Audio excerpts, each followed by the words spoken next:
In the previous lecture, I've given introduction about design for manufacturing. In today's lecture, I'm going to start with module 1 or the introduction about the design for manufacturing. This module 1, in this you're going to find out the or you're going to study effect of materials and manufacturing process on design and tolerance analysis. Means by selecting different materials and by using different manufacturing process, how it is going to affect the design. Okay. Once you're going to design for manufacturing, there are different materials which are available and different manufacturing process which are available. You will first list out the different types of available materials and similarly different types of manufacturing process which are available. In that case, you need to initially you will get more number of materials and more number of manufacturing process or methods. After that, you need to summarize that, and after that you need to select the best material and best manufacturing process. Otherwise, once the design starts, in between, if you want to change the material and if you want to change the manufacturing process, means once you want to start the design, at that time you will realize that whatever the process which I have selected, or the material which you have selected, it will not give the required result. At that time the cost will be more on the company, or already the company has put some of the revenue or some of the amount to the process. For that reason, before selecting any of the material or manufacturing process, you should go through that, or you can do the literature survey. Okay. In this chapter, we are going to study what are the major phases of design and the effect of material properties on design. And that this is the first slide. In this, what do you mean by design for manufacturing? As you can see that the design is going to establish and defines the solution to and that is it is going to relevant the structure. Means whatever the design which you are established or you are defined the solution, it is going to relevant to the structure or whatever the problem which you are going to take, and not solved before. Means whatever the problem which you have taken, it is not solved before, or the solution to problem which have been previously solved in different way. You can get different solutions already which are there for the problem, but you are going to try the solution which is not done in the previous solution, or you are going to have a new type of problems. Okay. Whatever the flowchart which you are seeing, it is a problem solving methodology, how the problem is going to be solved. Okay. You are going to take a problem. Okay. To solve the problem, different processes are there. First one is a conceptual design. In that, two types are there. One is conceptual design. Next is embodiment design is there. Like this, different types are there. After that, detailed design is there, but we need to concentrate on these two. That is conceptual design and embodiment design. What do we mean by this concept design? Means whatever the problem which you are going to solve, initially it will start with a concept. Okay. Concept design is nothing but it is the process by which the design is initiated. Means you are going to initiate the design, or the design is carried to create a number of possible solutions. In this, whatever the solution the team is going to come up with, in that you will not get single solution. In that, different number of possible solutions will be there, and that will be narrowed down to a single best concept. As I told you, once you're going to start the process, you will be having different possible solutions. After that, you need to narrow it down to a single best concept. that is nothing but concept design. Okay, once you're going to finalize that number of possible solution into a single best concept, you need to first step for conceptual design is defining the problem. What is the problem? Can anyone tell what do you mean by what is the problem? Or this defining the problem is nothing but it is a customer need analysis.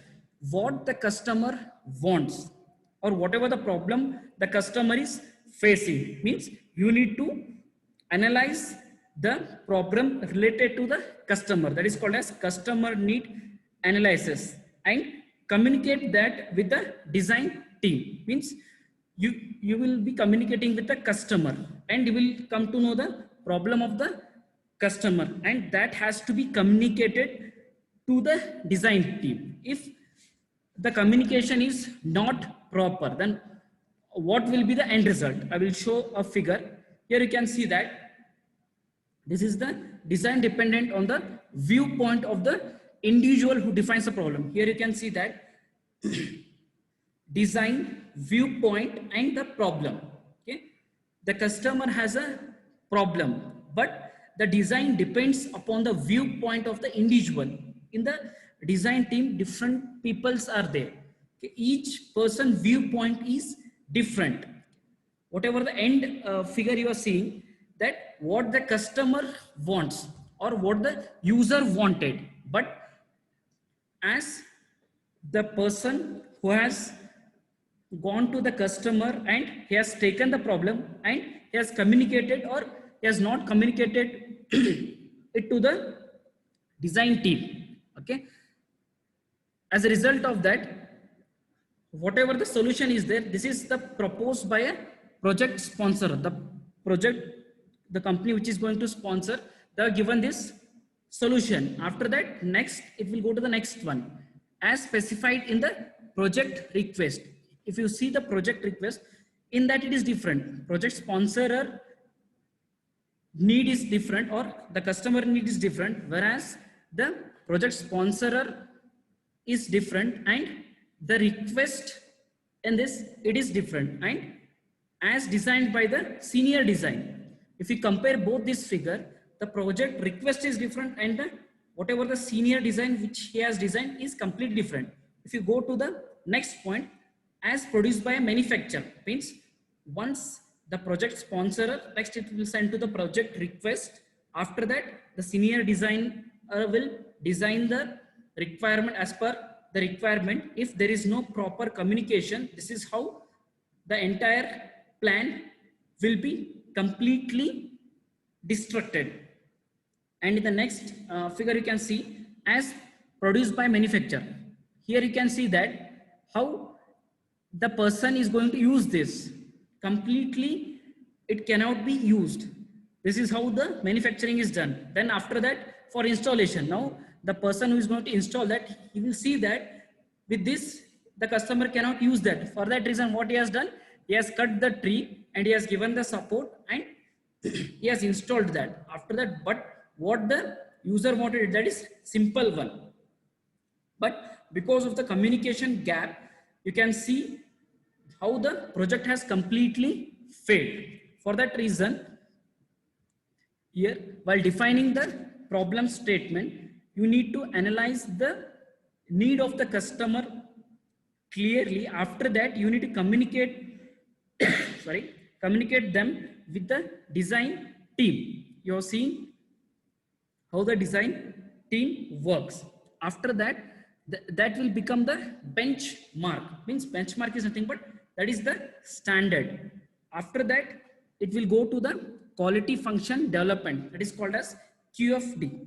QFD is nothing but it is the tool which is going to link the customer need with the designer requirement. Means it is going to, QFD is going to link the, or it is a tool which is going to link the customer and the design requirement. After that, next is product design specifications.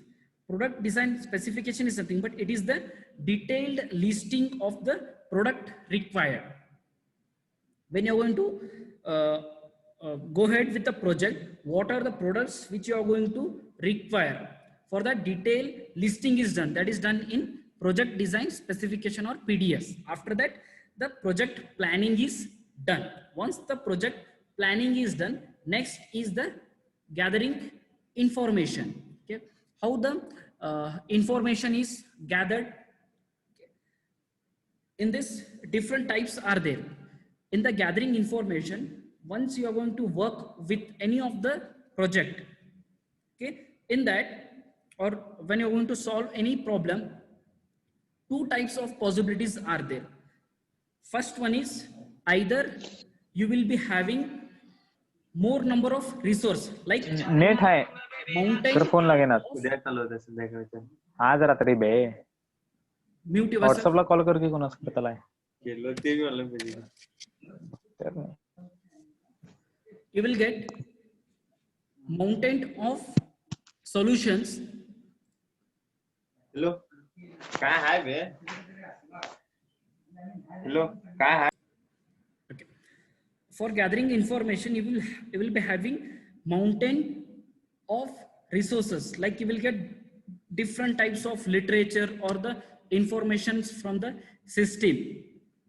In that, you need to choose the correct paper which is going to give the result. That is one way of gathering information. Or other way is, you will be entering into a completely new field where you will be not having a single solution. Means you need to work on that, and whatever the output you are going to get, that will be the resource for the other person.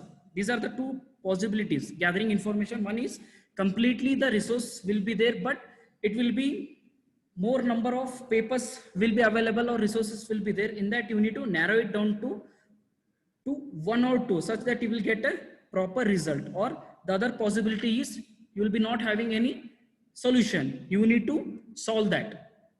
And to gather the information, these are the sources. Either you can use the internet. By using the internet, you can gather the information. The other one is, or internet is in Google. For example, if you want to work on the composite material or new trends in design engineering, just Google it. You will get the available papers on that. Or there is a possibility that whatever the thing which you are searching, in that you may not get any result. Means in that, work is not done. Means you are the new person into that field, you need to work. The next one is patents. There are different patents which are available. Through that patents, you can gather the information. Or from the trades, you can get the information. And the last one is the literature. As I told you, literature is nothing but, once you're going to already in the 7th semester, you will start with the project. Okay, first initially you need to define the problem. To define that, your title has to be there. For that, you will be searching for the problems.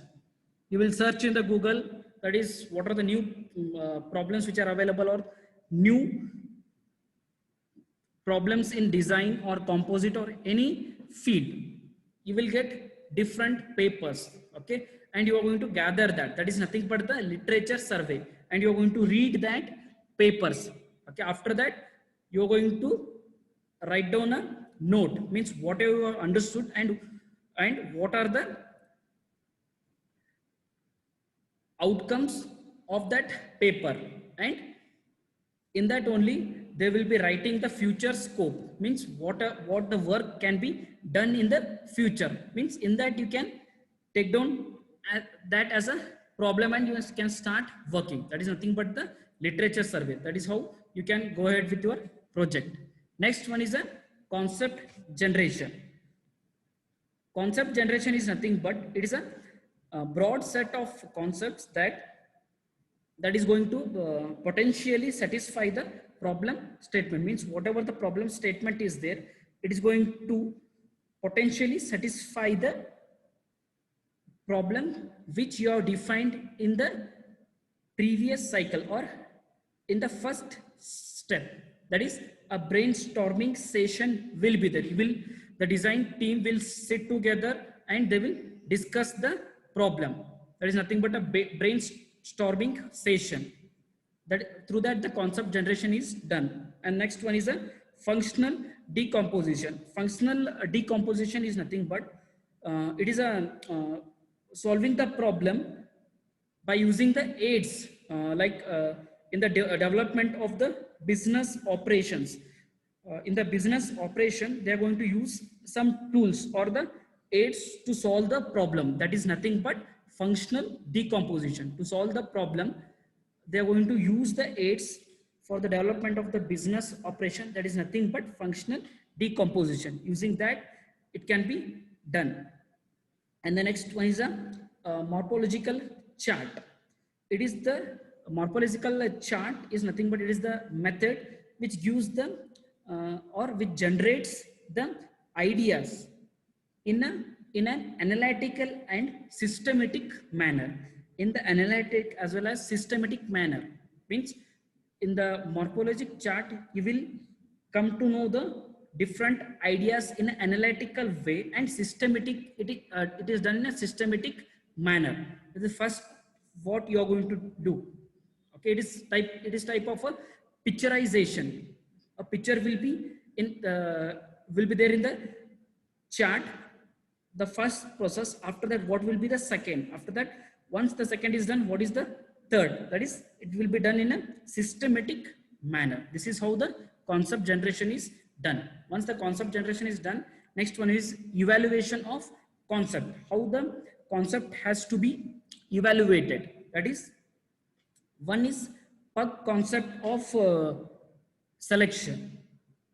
This PUG concept of selection is nothing but you are going to select the particular or a single solution. Okay, as I told you, once you are going to start the concept design, you will be having n number of possible solutions. After that, you need to narrow it down. That is the evaluation of the concept. In this, it is done. After that, next the team will move to the embodiment design. Okay, in this embodiment design, they're going to talk about the product architecture. After the evaluation, next is the product architecture. In that, the arrangement of the physical elements to carry out functions. You're going to arrange the physical elements which are needed to carry out the function. And the next one is a configuration of the design. In this configuration, preliminary, the selection of the material and manufacturing is done. As I told you, in this design for manufacturing, the selection of the material and the manufacturing process plays the important role. In this configuration design, you're going to select the material and manufacturing. After that, the modeling and sizing of the parts is done by using different tools like your CAD or different available tools. By that, the modeling is done and the sizing of the parts will be done. After that, the parametric design is done. That is, the robust design will come into picture. And in this design, they are going to consider different types of available designs. Okay, after that, the next one is a tolerance. I will tell in detail about this parametric design in the next slide. I have a slide about the parametric design. In that, I will mention about the design. And the next is the tolerance.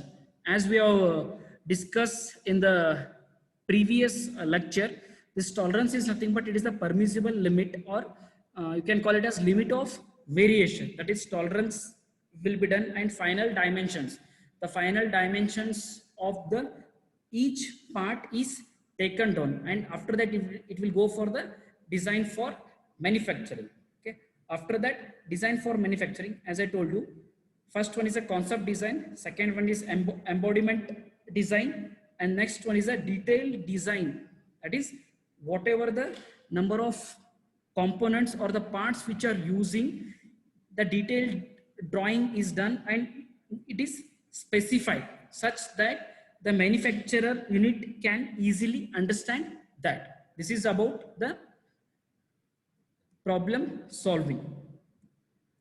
Okay, now you will get some picture about the design for manufacturing. Okay, this design for manufacturing is nothing but it is an approach examines the product design in all aspects for ways of integrating the product and process concepts. You will be having the approach for the product design and integrating the product and the process. Integrating the product, for that reason you should have a material knowledge. After that, the manufacturing process, so that the best match is made between the product and the process requirement. And the integrated product or the process ensures the inherent ease of the manufacturing. Otherwise, if the proper material or the product is not selected and if the proper manufacturing process is not selected, then it is going to complicated the design process. And the major objective of design for manufacturing is to ensure that whatever the product, that is product is nothing but which includes the material selection and process are designed together. Both will go in a hand. The design engineer is going to select the material, along with that the process also go in hand. Therefore, the engineering release package which will contain not only part drawing, part list and assembly drawings, but also process planning. Whatever the design engineer which they are going to send it for manufacturing, it contains not only the part drawing, the part listing will be done, and the assembly, the entire assembly is done, which you are done in your second year engineering, that is CAMD, where the part drawing is done. After that, part listing and assembly will be done. The entire thing will be given to the manufacturing, and along with that the process plan also goes in hand. This is the best achieved by practicing the concurrent engineering. Concurrent engineering is nothing but design engineering plus process engineering that will give the required product. And before you start with the design for manufacturing, a guidelines is provided. You need to follow the guidelines for the design for manufacturing. What are the guidelines? The statement of the good design practice that have been empirically derived from years of experience. Okay, whatever the guidelines which are given for the manufacturing, in this many number of design engineers have worked into that, and because of their experience in the design of manufacturing, they have come up with some guidelines. You need to follow the guidelines for the manufacturing, that is design for manufacturing. By using their experience, just you need to follow those guidelines. That is, using these guidelines, it narrows the range of possibilities. Otherwise, what happens if you don't go ahead with this guidelines? Otherwise, if you are not going to follow the guidelines, what happens? There is a possibility that you will get a good solution, but the possibilities of narrowing it down, it will take more time. Means instead of completing the work in 5 or 6 months, it will take 1 year or 1.5 years. If you follow the proper guidelines, then you are going to narrow the range of possibilities, and the mass of the details that must be considered is within the capability of the design. Okay, what are the guidelines you need to consider? First one is minimize the total number of parts. Means whatever the parts which you are going to use. Okay, sometimes you can minimize the number of parts. Sometimes in our hand it is not possible to minimize. At that time you can take those number of parts, but try to minimize the total number of parts, otherwise it will lead to complication. Instead of having one or two components, the other person or the designer will come up with 12 or 13 different parts, means it is going to increase the complications in the design. After that, develop a modular design. A proper module of design need to be developed. A random approach has to be avoided. A proper modular has to be designed. Then minimize part variation. You need to minimize the part variations. Why the part variations has to be minimized? Because when you're going to use that in the assembly process, okay, if the variation between the parts are more, then it will lead to a stress concentration. As a result of that, the component might fail. In your design of machine element 1 or in mechanics of material, you have studied the stress concentration, how the stress concentration is going to be increased. Means where there is a variation in the component, that will, or where there is a cross-sectional change, that will lead to a stress concentration, that needs to be minimized. After that, design parts to be multifunction. Whatever the parts which you are going to design, it should be multifunctional. It should not be restricted to particular function. You try to design the parts which can be used for multi-functions. Next is the design parts for multi-use. Both these points are nothing but same only, multi-function or multi-use. Whatever the parts which you are going to use, for example, I am going to manufacture a nut and bolt. Okay, you have to manufacture it such a way that it should be universally accepted. Means it should have a multiple use. Means, for example, I am going to design a nut and bolt for the X company. Okay, you take Tata. Okay, if that nut and bolt, it can be used for Hyundai or any other company or for different companies, then it will come under multi-use. Next is a design part for ease of fabrication.